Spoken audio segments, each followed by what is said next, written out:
ഉന്നതന്റെ മറവിൽ സർവശക്തന്റെ തണലിൽ പാർക്കുന്നവൻ ഭാഗ്യവാൻ ഭാഗ്യവാൻ. എന്റെ സംഗീതവും കോട്ടയും ഞാൻ ആശ്രയിക്കും ദൈവവും നീ മാത്രമെന്നു കർത്താവോടേറ്റു ചൊല്ലിടും, അവനേറ്റു ചൊല്ലിടും. ഏക ദൈവത്തിന് സ്തുതി. ജീവവചനത്തിലേക്ക് സ്വാഗതം. ഒരു ഗ്രാമത്തിലെ 2 കുട്ടികൾ അവിടുത്തെ ജ്ഞാനിയായ ഗുരുശ്രേഷ്ഠനെ ചോദ്യത്തിൽ കുടുക്കി ഉത്തരം മുട്ടിക്കണമെന്ന ഉദ്ദേശത്തിൽ ഒരു ഉപായം കണ്ടുപിടിച്ചു. ഒരു ചെറിയ പക്ഷിക്കുഞ്ഞിനെ പിടിച്ച് അതിനെയും കൊണ്ട് ഈ ഗുരുവിന്റെ അടുക്കൽ ചെല്ലുക. എന്നിട്ട് ഗുരുവിനോട് ചോദിക്കണം, തങ്ങളുടെ കയ്യിലുള്ള പക്ഷിക്കുഞ്ഞിന് ജീവനുണ്ടോ ഇല്ലയോ എന്ന്.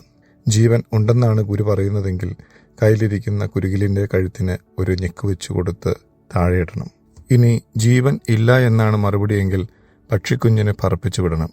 ഇന്ന് ആ ഗുരു അടിയറവ് പറയുമെന്ന് ഉറച്ച തീരുമാനത്തിൽ കുഞ്ഞുങ്ങൾ ഗുരുവിന്റെ അടുക്കലെത്തി.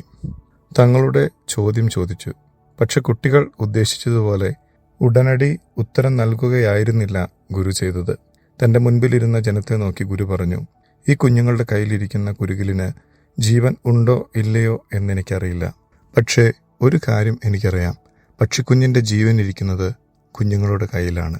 വളർന്നു വരുന്ന തലമുറയുടെ ജീവൻ ഇരിക്കുന്നതും മാതാപിതാക്കളുടെയും മുതിർന്ന ആളുകളുടെയും കയ്യിലാണ്. വിശുദ്ധ വേദപുസ്തകത്തിലെ ലൂക്കോസിന്റെ സുവിശേഷത്തിൽ നാം 2:40 മുതൽ 52 ഭാഗത്ത് വിശുദ്ധ കന്യകമറിയാവും യൗസേപ്പ് പിതാവും മകനായ യേശുക്കുഞ്ഞിനെ അന്വേഷിച്ച് നടക്കുന്ന ഭാഗം നാം കാണുന്നുണ്ട്. മാതാപിതാക്കളുടെ മനസ്സിൽ ആഴത്തിൽ പതിയേണ്ടുന്ന ഒരു ചോദ്യം ഇതാണ്: നിങ്ങളുടെ മക്കൾ ഇപ്പോൾ എവിടെയാണ്? ഏതവസ്ഥയിലാണ് ജീവിക്കുന്നത്? Do you know where your children are now? ഒരിക്കൽ വിശുദ്ധ മദർ തെരേസ പറഞ്ഞു, നമ്മളുടെ മക്കൾ എവിടെയാണ് എന്നതിനെപ്പറ്റി മറിയത്തിനെ പോലെ നാം വ്യഗ്രതയുള്ളവരായിരിക്കണം.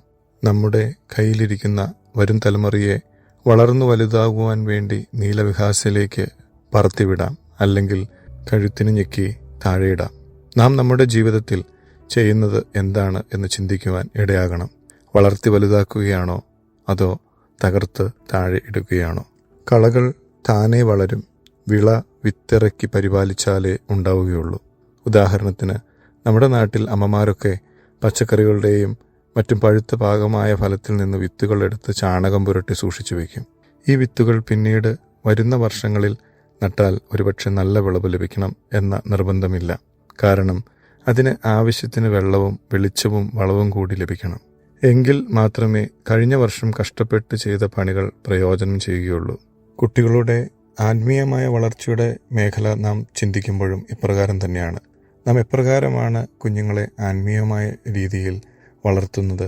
അവർക്ക് വേണ്ടുന്ന ആത്മീയ നിർദ്ദേശങ്ങളും പാഠങ്ങളും വചനങ്ങളും നാം ദിനംപ്രതി അവരെ പഠിപ്പിക്കാറുണ്ടോ എന്ന് ചിന്തിക്കുവാൻ നമുക്ക് ഇടയാകണം.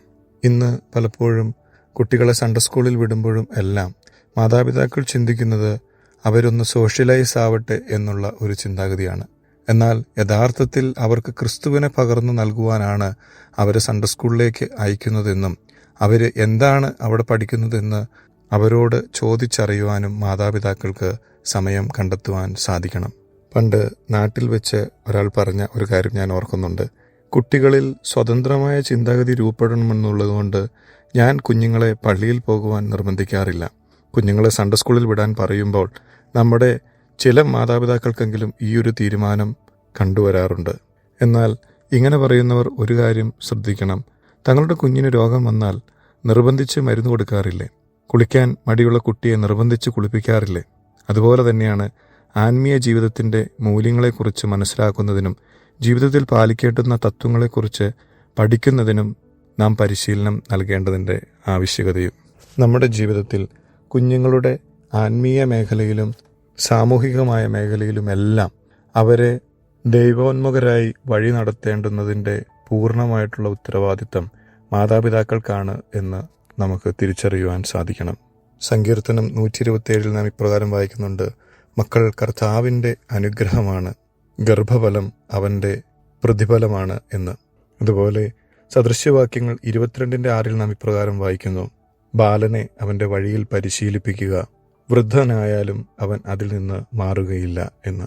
നമ്മുടെ ജീവിതത്തിൽ മക്കളെ കൂടുതൽ ദൈവിക ആശ്രയത്തിൽ വളർത്തുവാനും അവർക്ക് മാതൃകയായി സാമൂഹികമായും ആത്മീകമായും അവർക്കൊരു ഉദാഹരണമായും നമുക്ക് ഓരോരുത്തർക്കും മാറുവാൻ ഇന്നത്തെ ചെറിയ ചിന്ത ഇടവരുത്തട്ടെ എന്ന് മാത്രം പ്രാർത്ഥിച്ച് ആശംസിച്ച് നിർത്തുന്നു.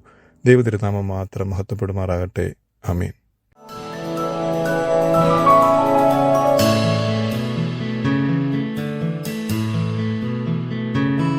പരിശുദ്ധൻ മഹോന്നത ദേവൻ, പരമെങ്ങും വിളങ്ങും മഹേശൻ,